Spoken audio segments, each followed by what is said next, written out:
여러분께서는 지금 노영이와 두 남자의 위대한 유산을 듣고 계십니다. 상속재산 분할 심판소송? 대습상속? 부담부정려? 쌍무계약? 효도계약서? 이게 다 뭐예요?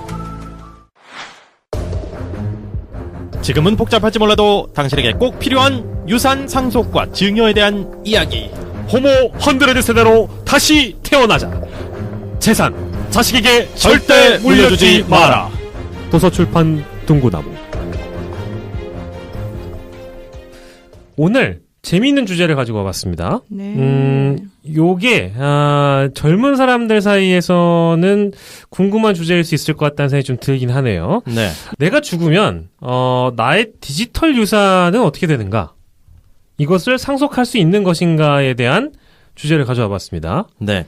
사실 디지털 유산 좀 생소할 수도 있을 것 같은데 지금은 이제 이 디지털 로 뭐 저작권이라든지 뭐 이런 그럼요. 개념들이 또 확대되고 있기 때문에 네. 내가 만들어 놓은 예를 들면 뭐 유튜브 영상이나 이런 것들이 계속해서 쓰일 때 그것이 수익이 발생할 수 있다는 거죠. 예를 들면 유튜브가 네. 있고 블로그가 있고 뭐 인스타가 있고 페이스북 그렇죠. 있고 여러 가지 우리 SNS나 여러 플랫폼들이 있는데 그게 다 디지털화 돼 있잖아요. 근데 맞습니다. 거기서부터 떨어지는 그게 일종의 수익들 이것을 내가 죽으면 이걸 어떻게 해결되는가? 그것도 재산 가치가 있는 그렇지. 유산이 되는 거죠. 내가 죽으면. 그렇죠. 네. 이거는 좀 우리가 논의를 많이 안 해본 분야 같기도 해요. 재밌는 주제네요. 네. 근데 유튜버나 파워블로거들이 운영하는 그런 것은 계속해서 관리가 필요한 거 아니에요? 관리도 많이 필요하고 그냥 가만히 내버려 두면은 계속 그 수입이 유지가 돼요? 물론 근데- 어느 시점에서 그 수익이 끝날 수도 있지만 네. 구독자 수가 굉장히 많은 예를 들면 막 뭐 몇십만, 몇백만의 팔로워가 있는 유튜버다. 이러면 그 구독자들이 늘어남과 동시에 수익도 같이 늘어나게 되죠. 왜냐하면 그 구독자가 늘어난다는 건 결국에는 플레이 재생 횟수도 똑같이 늘어난다는 거니까. 그리고 만약에 어떤 히트를 쳤던 시리즈물이다. 그렇지. 예를 들면 뭐 장난감을 가지고 이렇게 노는 거가 몇 세 용으로 이렇게 쭉 만들어 놓은 게 스테디셀러로 그렇죠. 계속 있다면 그걸 업데이트를 안 한다 하더라도 거기서 계속 그 수요가 발생하면 수익이 발생할 수 있는 거니까요. 그런 거는 지식재산권으로 등록을 해야 되는 거죠. 네. 근데 그 지식재산권으로 등록하면 그게 등록하고 유산으로도 네, 유산이 되는 거죠. 그거는 당연히. 아. 우리가 보통 뭐 저작권 같은 거 얘기하잖아요. 네. 그럼 그 사람이 죽고 나면 사후 70년까지 보호되고 막 이러잖아요. 그래서 그 김광석 씨 부인 같은 경우도 그런 식으로 받았잖아요. 그렇죠. 그러니까 그렇죠. 유튜버라든가 파워블로거가 가지고 있는 만약에 그런 종류의 것들이 있다라고 한다면 예. 그거 자체로 사실은 등록을 시켜놓고서 나중에 상속을 시키면 되는 거고 예. 이제 그렇지 않은 것들은 내가 블로거를 운영하면서 사실은 그 사람이 가지고 있는 정신적인 능력이나 무형의 능력 같은 것들 때문에 사실 잘 된 것들이라면 네. 그거를 그냥 그대로 물려받는다. 네. 내가. 누군가가 이제 운영하던 게 그분이 돌아가시고 내가 뭐 넘겨받는다 만약에. 네. 예, 그러면은 네. 사실은 그 넘겨받는 것만 가지고 그 이전에 누렸던 재산적 가치가 그대로 유지된다고 볼 수 있겠느냐. 이거에 따라 달라질 수 있다는 거고. 그리고 상속세를 내야 되는 건가요? 세금 그것도 문제도 좀 또 이런 식으로 따지게 되면 세금세가 굉장히 있는 거죠. 어렵겠네요. 이거 그렇죠. 어떻게 우리 원래 되는 건지 세금도 모르겠네요. 다 원래 다 내고 그러는 거잖아요. 원칙적으로는. 근데 그러면 그 기존에 이 분이 운영할 때 그다음 운영자가 바뀌고 나서 또 어떤 재산 가치가 달라질 수도 있는데 그렇죠. 그걸 어떻게 또 산정을 할지 바로 그거예요. 그래서 우리가 그때 복잡하네요. 권리금 같은 거가 딱 그런 케이스. 약간 권리금 느낌이에요. 만두 가게가 너무 잘 돼. 네. 그래서 그 만두 가게에 손님이 막 와글와글 막 1000명, 막 하루에 막 200명씩 와요. 네. 그래서 이제 B라는 사람이 그 사람한테 이거 좀 나한테 파세요 해서 권리금 한 1억 받고 팔아요. 네. 근데 그 사람은 자기가 운영하니까 하루에 100명씩, 200명씩 오던 사람들이 10명밖에 뚝 안 와. 떨어졌어. 그럼 어떻게 되는 거예요? 누구 잘못이에요, 그거는? 본인의 잘못을 판단. 본인이 판단한 건데 어떻게 잘잘못을 내 말은 하겠어요? 여기서 내가 말하는 잘못이라는 것은 네네. 이전에 그거는 사실 그 가게는 사실 1억의 가치가 있었던 거잖아요. 기본적으로는 네. 권리금도만. 예. 근데 이 사람은 사실 이번에 내가 운영함으로 해서 아무도 가치가 없을 거 아니에요. 하루에 10명 손님 오는 만두집이 어떻게 운영이 되겠어요. 현상유지 내지는 장래성을 보고 1억 주고 샀는데. 그렇죠. 그렇게 되면은 실질적으로 그 만두 가게가 가지고 있는 그 무형의 가치라고 하는 것은 예. 그걸 운영했던 그 사람의 사실은 가치였던 것이지 그냥 그 자체로서의 가치라고 보기는 어려운 부분이 있는 거잖아요. 만두가게 그 자체로서의 가치.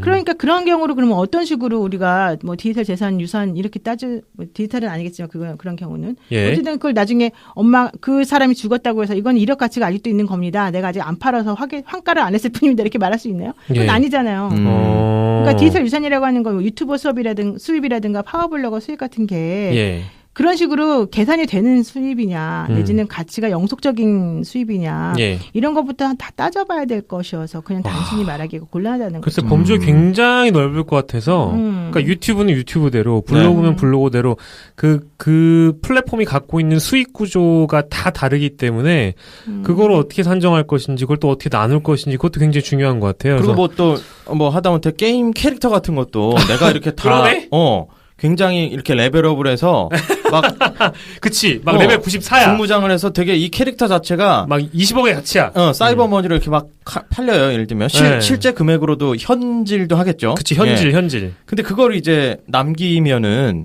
그것도 어떻게 유산으로 상속이 되는 건지 디지털 유산적 가치를 어떻게 또 평가하는 건지 상당히 지금 이 디지털 유산이라는 개념이 그냥 단순히 생각할 게 아니라 굉장히 좀 복잡 미묘한 부분들이 분명히 있을 것 같네요. 그렇죠. 근데 미국에서는 이런 소송이 있다고 하잖아요.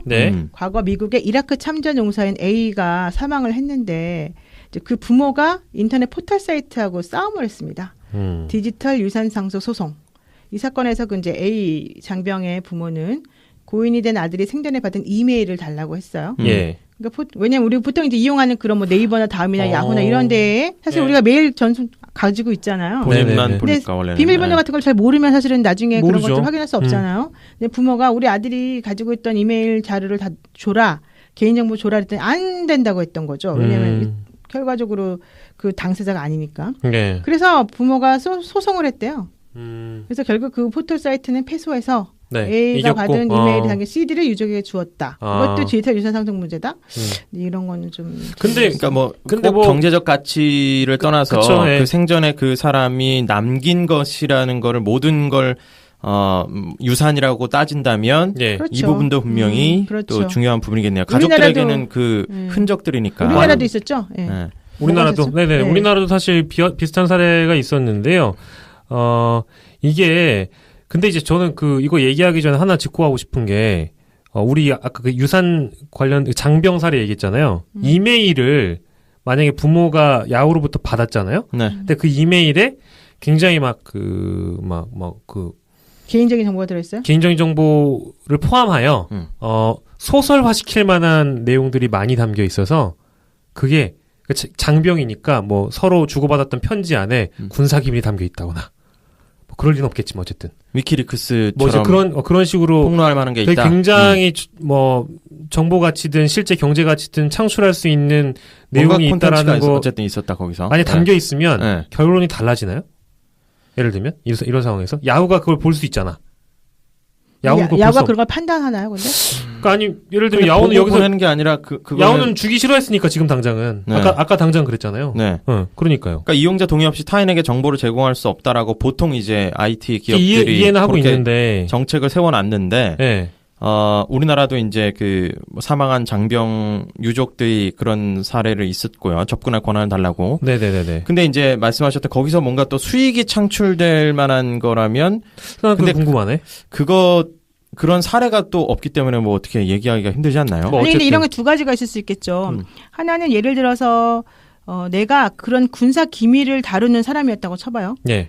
그러면 내가 알고 있는 그 내가 알게 된 그 기밀은 사실은 누구 소유예요? 내 머리에 있으니까 내 머리 소유라고 볼 수 있는 건가요? 원래 군사 기밀 같은 건 국가 소유죠. 원칙적으로는. 네네네. 뭐 그런 거 쓰니까. 근데 내가 그거를 알고 있어. 기본적으로. 그렇다고 해서 부모가 나 죽었다고 달라고 할 수 있어요? 아니, 근데 만약에 그걸 이제 기록해놨으면. 그러니까 기록해놨다고 해서 그걸 달라고 할 수가 있겠어요? 원칙적으로? 원래는 기록도 하면 안 되는 거였겠지. 근데 그 기록을 국가의 기밀이면 국가 거로 귀속시킨 게 맞다. 그렇죠. 군사 기밀 같은 경우는 당연히 국가 거잖아요. 예컨대.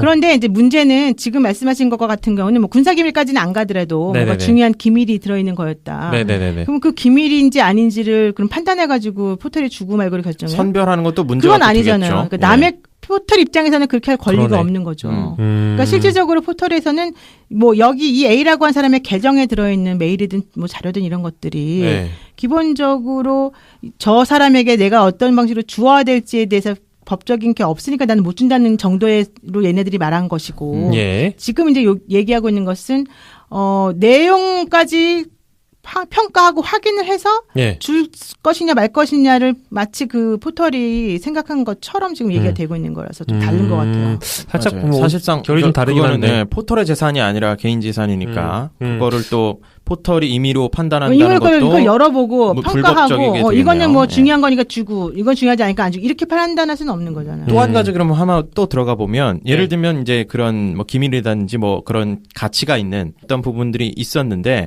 그게 법적으로는 이 사람이 생전에는 밝힐 수 없는 거였어요. 예를 들면 변호사법 위반이 된다든지 변호사였을 때 그래서 그걸 밝힐 수 없는 그 의무는 이 사람은 있는데 이 사람의 유족이 있는 건 아니잖아요. 근데 그 사람이 뭘 남겼고 이 사람의 유족이 이걸 밝혔어요. 그럼 법적인 책임은 어떻게 되나요, 혹시? 요거 비슷한 케이스가 많이 있었는데 미국에서도 아니, 그냥 간단하게 생각할 수 있겠죠. A라는 사람은 원래 그 정보를 다른 사람에게 주면 안 되는 거였다. 그렇죠. 지금 얘기가 그런 거잖아요. 네, 그렇죠. 그리고 비밀 비밀을 유지를 했었어야 되는 거다. 기록은 내가 갖고 있거나 뭐 이메일을 통해서 그게 자연적으로 생성됐는데 그 기록을 이 사람은 비밀 유지 의무를 다 하고 죽었어요. 근데 그걸 유산으로 받은 다른 뭐 유족이 그럼 그 사람은 그거를 갖다가 뭐 다른 사람에게 제공할 수 있는 정보 형태를 가지고 있으면 안 되겠죠. 본인이 원래 그런 것들을 함부로 남에게 근데 그 처벌은 할 수 없는 어쨌든 사람이라면. 이미 고인이 되셨기 때문에 뭔가 처벌이나 그렇죠. 그런 거 할 수 없잖아요. 그렇죠. 그러면 결국 법적으로 죄가 성립되는 건 없는 거네요. 뭐 그렇게 될 수밖에 없겠죠. 기본적으로 A라고 한 사람이 어떤 그 비밀을 간직하고 있었어요. 근데 그 비밀을 남에게 누설하면 안 된다고 되어 있었어요. 근데 그것은 이제 문서 형태나 뭐 이메일 형태로 그냥 자기 혼자 간직하고 일기 형태로 간직하고 있어요. 예를 들어서. 네. 그리고 난 다음에 죽었어요. 네. 그러면 후손이 일기를 우연히 자기가 봤어요. 받게 됐다고 해서 네. 후손을 처벌할 수는 없잖아요. 근데 후손이 그거를 뭐 출판물로 만들거나 영상물로 만들거나 뭐 제작을 하거나 아니면 뭐 약간 그 MSG를 쳐가지고 영화화 시킨다거나 이래가지고 국가가 굉장히 불편해요. 그래서 이걸 뭐 무슨 가처분 신청을 걸어놨다. 그런 경우는 종종 있지 않아요? 그거는 가처분 할 수 있는 거고. 할 수 있는 건데 그 유족에게 법적으로 뭐 처벌할 수는 없는 거죠. 없다? 죄가 되는 건 없는 거예요. 근데 엄청난 기밀이 담겨 있으면 또 이게 다르지 않아요? 그러니까 엄청난 기밀 같은 것들을 그렇게 개인적으로 소장하게끔 하면 안 되는 거지 원칙적으로는. 네네. 이게 이제 미국의 사례를 보다가 저희가 좀 너무 멀리 오긴 했는데 어쨌든 개인의 그 디지털 유산에 대해서 얘기를 해보고 있고 예전에 우리나라에서도 2010년 천안함 폭침으로 돌아가신 장병의 유족들이 자녀의 미니홈피나 어떤 이메일 계정에 내가 부모인데 접근하고 싶다라고 얘기를 했는데 이제 해당 기업이 제3자에게는 줄 수 없다. 라고 해서 유족의 요구를 거절한 적이 있었습니다. 이거는 개인정보보호법과 관련된 부분이에요. 네네. 해당 기업에서는 개인정보와 관련된 것들을 함부로 타인에게 정보를 제공할 수 없다는 게 원래 법에 있기 때문에 당연히 그 규정을 지킬 수밖에 없는 거고요. 그다음 유족들 입장에서 보자면은 사실은 미니홈피와 이메일 계정에 대한 접근 권한을 달라고 왜 요구를 하죠? 자기 게 아닌데? 자기 게 아니긴 하지만 그렇다 하더라도 이제 추억으로 남기기 위해 혹은 뭐 그 내용을 간직하고 싶어서 그런 마음도 있을 수 있겠죠. 왜냐면 실제 미니홈피를 부모님들이 늘 감시하거나 보진 않으니까 거기 안에 자신들이 갖지 못했던 아들의 사진이 있을 수도 있겠고 뭐 그런 유품이죠. 유품을 따로 뭐 받지 못했으니까 그걸 디지털 유산이나 이런 것도 유품으로 간직하고픈 부모의 마음이 그러니까 뭐 아닐까. 천안함이라서 뭐 그런 특수성이 있다고 치고 천안함이 아니라면 일반인이라면 어때요? 글쎄 그건 좀 저도 약간 여러분들이 이메일을 쓴다고 해서 그걸 여러분이 돌아가시고 난 다음에 갑자기 부모가 내 이메일을 열어볼 권한을 가져야 돼요? 저건 좀 약간 싫죠. 법적으로 주는 거는 좀 위험할 수도 있다. 그러니까 내가 네이버 사장인데 예를 들면 여러분들이 네이버에 이메일 주소 가지고 있을 거 아니에요. 근데 부모님이 우리 아들 죽었으니까 네이버 이메일 계정 우리 아들 거 비밀번호를 다 알려주세요라고 해요. 그럼 알려주면 좋겠어요, 여러분들은? 저는 사실은 반대입니다. 왜냐하면 전 비밀이 많기 때문에 그거를 보시는 순간 굉장히 실망할 수 있어요. 왜요? 뭐 들어있어요? 나쁜 짓을 많이 하고 다녔구나 우리 아들이. 이런 생각할 수 있기 때문에. 그거랑 또 조금 결이 다를 수 있는데 그 왜 테러 용의자가 자폭한 테러 용의자의 아이폰을 현장에서 입수해서 네. 그때 이걸 언락해달라 네. 아이폰 측에 요구를 했죠. 국가에서 미국에서 네. 이건 이제 국익에 도움이 되는 정보들이 여기 들어있으니까 네. 테러 방지를 위해서라도 이 사람 거를 풀어달라 했는데 끝까지 애플 쪽에서 안 풀어줬잖아요. 맞아요. 그리고 이제 이걸 뭐 전문가에게 맡기고 여러 가지 해서 이거는 그러면 과연 국익 공익적인 차원에서 접근했을 때 이 디지털 유산에 대한 접근권을 이런 상황에는 또 줘야 되는가 말아야 되는가? 그건 당연히 줘야 되죠. 나라를 위한 건데. 왜냐하면 테러라고 하는 거는 불법이잖아요. 범죄잖아요. 그 범죄 행위를 한 사람이 가지고 있는 정보를 우리가 캐내야지 다른 걸 막을 수가 있잖아요. 네. 근데 애플은 그걸 굉장히 애플 입장에서는 사실 그걸 안 줬지만 나중에 법정까지 가가지고 돌려주고 그러지 않았어요? 알려주고? 그건 업데이트가 아직 살짝 안 되긴 했는데. 그러면 또 한 가지만 또 여쭤봐도 될까요? 예, 계속 왜 심리부검이라고 하잖아요. 자살한 사람들이 왜 죽었는지에 그냥 부검이라 그래요. 심리부검이 아니라. 그러니까 자살한 사람들의 심리를 알기 위해서 그 디지털 정보들이나 이것들을 수집하는 것들 있잖아요. 그거는 뭐 사전에 당연히 그렇죠. 동의를 안 받았을 거 아니에요. 그렇죠. 돌아가신 분들한테. 네. 그런 부분에 대해서는 이게 뭐 법적으로 뭐 어떻게 돼 있나요? 근데 그거는 그 시신을 상속인의 소유라고 보기 때문에. 네. 그러니까 사람이 죽으면 그 시신을 상속인의 것으로 봐요. 시체를. 그러면 그러니까 내가 죽으면 상속받은 내 분이 시체는 내 자식이 소유하는 게 되는 거예요. 그러니까 내 시체에 대해서 부검을 할지 말지를 상속인들이 결정할 수 있죠. 마찬가지라는 거예요. 심리부검이라고 하는 것도 이제 네. 여러 가지 것들을 종합해서 얘가 왜 이렇게 됐는지를 알고 싶어서 하는 거잖아요. 네. 그렇게 하기 위한 그런 권한도 사실은 그래서 상속인들에게 있다고 보는 게 일반적이에요. 그럼 상속인들이 동의를 하면 이런 디지털 정보들이나 뭐 이런 것들을 근데 만약에 범죄를 저지르는 용의자다 그 사람이. 그러면은 임의적으로 그 상속인들에게 동의를 요구하겠지만 상속인들이 싫다 그래요. 그럼 어떻게 돼? 이제 영장 청구해서 또 하는 거죠. 그건 압수. 네, 그거는 또 다시 이제 국가에다가 이 사람이 범죄와 관련된 이런 건데 이 지금 동의를 하지 않아서 유족들이 우리가 일 못합니다라고 얘기하면 어떻게 돼요? 법무부에서 당연히 그 검사들이 영장 청구해가지고 영장 발부 받으면 그거 가지고 하잖아요. 지금 현재 그렇게 하고 있잖아요. 근데 약간 이것이 얘기하다 보니까 그 점점 그 나의 어떤 디지털 정보들이나 그 족적들을 내가 죽고 나서 유족이 될 사람들이 요구를 해서 나의 과거를 안다는 거는 죽고 나서도 굉장히 불편할 것 같아요. 물론 그 사후세계를 잘 알지 못하지만 예를 들어서 예를 남기고 들어보자고요. 싶은 말을 못 남기고 간 분들에게는 또 그렇죠. 그건 다른데 근데 예를 들어서 이런 거예요. 우리 김승효 씨가 굉장히 훌륭한 아버지예요. 네. 아이들을 너무나 사랑하고 아이들을 막 순풍순 많이 나가지고 애가 셋인데 막 훌륭한 아버지고 진짜 직장에서도 훌륭한 사장님이고 존경받는 사람이고 사회적으로 덕망이 높은 사람인데 어떻게 하다가 돌아가신 거예요. 그래서 아들, 딸들이 아이고 세상에 우리 아버지 돌아가셨구나 해가지고 이메일과 뭘 뒤져가지고 그 권리를 다 받아냈어요. 근데 알고 보니까 막 서양 야동을 너무 좋아하고 흑인 야동을 너무 좋아하고 막 일본 야동을 너무 좋아하고 세라복임 여자와의 어떤 그런 막 저질 동영상을 좋아하고 막 이랬단 말이에요. 네, 너무 들어가지 마세요. 어쨌든 괜히 기분 나쁘네. 어쨌든 네. 어쨌든 그랬단 말이에요. 네. 근데 그거까지도 만약에 유족들이 소유할 권리가 있다라는 거는 약간 불편한 지점도 생길 것 같아요. 그렇지 않아요? 김진현 씨? 글쎄요, 저는 뭐 하늘을 우러러 한 2점 정도 부끄러움밖에 없기 때문에 그냥 한 얘기예요. 그렇긴 한데 사례. 그거에 대해서 예를 들면 사전에 아마 만약에 이런 디지털 유산이나 관련해서 논의가 확장되고 하면 사전에 동의나 뭐 부동의 정도의 그런 부분도 아마 마치 그 안락사에 대한 우리 논란이 되는 것처럼 그런 것들도 뭔가 제도화 돼가지 않을까. 지금은 이제 초기 단계이기 때문에 이 부분에 대해서 굉장히 애매한 부분들이 되게 많을 텐데 아마 생전에 이 동의 절차나 이런 부분들이 또 생기지 않을까. 난 좀 그럴 것 같아요. 사실 이제 이메일 같은 거는 뭐 개인적으로 서로 주고받는 뭐 이런 거니까 더 그렇지만 그거보다도 우리가 보통 클라우드 서비스 많이 받잖아요. 글쎄요. 맞아요. 클라우드에다가 내 정보나 내가 만들어 놓은 파일이라든가 이런 저런 거 막 다 거기다 넣어놓잖아. 나도 모르는 사이에 남은 남은 것도 많죠. 네. 엄청 많아요. 그런데 그게 사실은 되게 중요한 걸일 수 있잖아요. 내가 뭐 소설 같은 거 써놓고 미완성 소설 이런 것처럼. 그런데 내가 갑자기 죽어버렸어요. 네. 그러면 사람들이 옛날에 같으면 이제 글씨를 쓴 펜으로 쓴 종이가 남아있으니까 유족들이 이걸 뭐 출판도 하고 이렇게 되겠지만 네. 사실 클라우드 서비스에 넣어놓은 것들에 대해서 개인정보를 모르기 때문에 내가 그걸 가져올 수 없다. 네. 이렇게 되면 이것도 좀 문제 아니겠어요? 복잡하네요. 그렇죠. 그러니까 이게 좀 사실은 그냥 단순하게 여기 앉아가지고 얘기할 만한 정도의 상황은 아닌 것 같고 네네. 어쨌든 중요한 건 옛날엔 상상도 못했던 종류의 네네. 그 유산과 관련된 혹은 뭐 유언과 관련된 네네네. 혹은 개인정보와 관련된 여러 가지 것들에 대한 논의가 앞으로 지속되어야 될 필요가 있다. 네.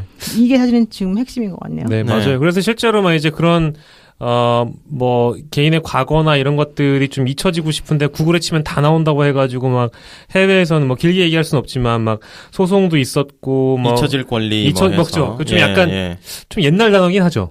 작년이었나? 그래서 아무튼 잊혀질 권리라고 해서 이런 걸 좀 2015년. 없애야 된다. 나 좀 없애달라라고 했는데 그때 어떻게 결론 났었죠? 이게 유럽에서 있었던 일이었는데 유럽 사법재판소의 결론은 당시에 이제 어떤 이름이 뭐 곤잘레스인데 곤잘레스 씨가 이제 구글에 이걸 좀 없애달라고 얘기를 했는데 유럽 사법재판소는 게시된 내용이 목적과 다르게 부적절하고 연관성이 낮아 과도한 개인정보이기 때문에 삭제할 권리를 갖는다라고 판결을 했대요. 이건 좀 잘 봐야 되는 게 네네. 이게 두 가지가 있어요. 내가 올린 나와 관련된 정보가 있고 다른 사람들이 올린 나에 대한 정보가 있어요. 그런 경우에 누가 그 글에 대한 권리를 가질 것인가 또 달라져요. 그래서 이게 함부로 말할 수가 없는 거고요. 네네네. 지금 말씀하신 사례가 이제 2009년에 스페인에서 있었던 잊혀질 권리와 관련 소송이잖아요. 네. 변호사가 말하는 거죠. 구글에서 내 이름을 검색했을 때 뭐 채무에 관한 내역이나 재산 강제 매각 내용이 담긴 옛날 기사가 검색이 된다. 네. 이미 다 해결됐는데 나에 대한 이미지가 너무 나쁘기 때문에 이건 난 삭제하고 싶다 이렇게 얘기를 했다는 거죠. 그때 구글하고 이제 이런 데서는 기사 내용이 사실이지 않냐. 니네가 삭제를 요청한다면 이미 출판된 다른 것에 대해서 검열하는 거나 마찬가지다. 이런 얘기 난 거잖아요. 그래서 곤잘레스라고 하는 사람이 요구를 거부해서 결론적으로 2014년도 5월에 이제 ECJ 유럽 사법재판소에서 아까 말한 것처럼 삭제할 권리를 간다고 판결했죠. 하지만 이거는 게시된 내용이 목적과 다르게 부적절하고 연관성이 낮고 과도한 개인정보이기 때문에 잊혀질 권리에 해당이 되는 그런 개인적으로 처리할 수 있는 거다라는 판결이었던 거고 그게 아니고 예를 들면은 뭐 유영철이라는 사람 예를 들면 이영학이라는 사람이 저지른 나쁜 범죄가 있어요. 그게 지금 기사에 엄청나게 많이 있잖아요. 근데 이영학이 나중에 딱 나와서 그러는 거야. 나 옛날엔 잘못했지만 지금은 나는 개가천선했기 때문에 내가 나에 대한 모든 기사를 다 없애주세요라고 하면 여러분 같은 그 잊혀질 권리에 해당하니까 없앱시다라고 하겠어요? 그러니까 이건 사안별로 분명히 좀 당연히 다르다는 거죠. 있겠네요. 그러니까 내가 작성한 거냐, 뭐 남이 작성한 거냐, 이게 공공성을 가지느냐 아니냐 이런 거 따라 다 달라진다는 거예요. 그러니까 잊힐 권리를 인정했던 첫 판결이라는 게 있긴 있지만 그렇죠. 사안별로 다 다르게 여러 가지로 디테일하게 들여다볼 필요가 있다라는 거네요. 그렇죠. 그래서 구글에서 휴먼 계정 관리자 서비스 하고 있죠. 네네네. 뭐죠? 맞아요. 구글에 가입한 이용자가 일정 기간 동안 구글 계정을 사용하지 않을 경우에 지정된 절차에 따라서 계정을 삭제하게 되는데요. 이용자가 미리 지정을 해둔 사람이 있다면 자신의 정보를 넘겨줄 수도 있습니다. 이 서비스가 벌써 2013년 4월부터 시행 중인 서비스죠. 페이스북도 있다던데요. 페이스북은 이게 그 사이버 추모관 형태로 계정을 운영할 수가 있대요. 그래서 페이스북 계정을 관리할 수 있는 친구나 친척을 상속자로 지명을 해서 사용자 만약에 사망하면 사이버 추모관이 열리고 그걸 이제 계정을 운영할 수 있기 때문에 프로필과 표지 사진을 업데이트도 할 수 있고 사진이나 포스트 및 프로필 정보를 보관할 파일을 다운로드할 수 있다고 합니다. 이런 논의가 이제 외국에서 우리나라에서는 이런 사례를 본 적은 없어요. 예를 들면 잊혀진 권리에 대한 소송이나 이런 부분이 없었는데 외국에서는 또 이런 일이 있다 보니 앞으로 있을 수 있을 것 같고 이런 경우에도 상속을 받기로 한 사람이 갑자기 마음이 변하면 거부할 수 있어야 되겠죠. 네네네. 이게 상속 포기랑 똑같은 게 아니냐 이런 얘기죠. 그러니까요. 좋습니다. 오늘은 굉장히 다양한 주제들을 가지고 얘기를 해봤는데요. 이것도 재밌는 거 하나 있을 것 같은데요. 디지털 유품 관리 업체. 이게 디지털 유품 관리 업체라는 게 있대요. 미국에는 있군요. 네, 2008년도에 창업한 거래요. 인터넷 이용자가 자신이 사망하면 인터넷 공간에 저장된 데이터를 어떻게 처분할 것인지, 네. 자신의 이메일 계정 접근 권한을 누구에게 줄 것인지를 미리 회사에 위탁을 해놓는 거죠. 예. 일종의 디지털 유언 집행 사이트다. 독일에서도 이런 게 있대요. 데이터 인헤리트. 뭐 이런 식으로. 그래서 아직까지 우리나라는 없지만 네. 제가 봐서 이거 앞으로 꼭 필요할 것 같아요. 그래서 이거 개발을 지금 하고 계신 분들도 있으실 것 같네요. 왠지 한국에도. 근데 저희가 모르도 있을 수도 있어요. 아마. 그렇죠. 왜 저기 뭐 이번에 스튜디오 예? 사진 사건에서 등장했던 분이 디지털 장의사잖아요. 그렇죠. 그렇죠. 바로 그런 거죠. 예, 맞아요. 예. 여기 지금 보면은 산타크루즈 캐스팅 컴퍼니 이런 것도 있대요. 사망자의 인터넷 정보를 청소해주는. 아하. 그러니까 지금 참 다양하네요. 이게 우리가 알지 못했던 또 다른 세계가 그 디지털 유산과 관련해서 있었다는 거에 대해서 굉장히 신기합니다. 그렇죠. 네. 근데 어쨌든 중요한 게 이런 네. 디지털 정보도 재산권으로 볼 수 있느냐. 네네네. 이게 또 인격권하고 연결되는 건 아니냐. 그렇다면은 양도나 상속이 불가능한 것도 있을 수 있는데 네네네. 어떤 거는 양도나 상속이 불가능하다고 보고 어떤 건 가능하다고 볼 것이냐. 이런 거에 대한 얘기가 또 나와야 되겠죠. 그러니까 아까 뭐 우리가 얘기했던 우리 소위 얘기하는 그 리니지 게임 아이템. 그렇죠. 네. 내가 돈 주고 산 것들. 그렇죠. 하다못해 어디 고스톱 실어 인터넷으로 들어가도 거기서도 또 돈 주고 살 수 있는 사이버머니들 네. 기타 등등 여러 가지 것들이 있고 그리고 우리 팟캐스트에 대한 이것도 사실 디지털 콘텐츠니까 이것도 그렇죠. 예, 저작권이 누구한테 있는 거죠? 우리가 만들었으니까 우리한테 있는 거죠? 저희의 역작. 예? 위대한 유산이 되겠죠, 우리가. 네, 진짜 위대한 유산이 될 것 같고요. 네. 근데 우리가 세 명이 갑자기 죽어버리는 거야. 그럼 누가 가져가?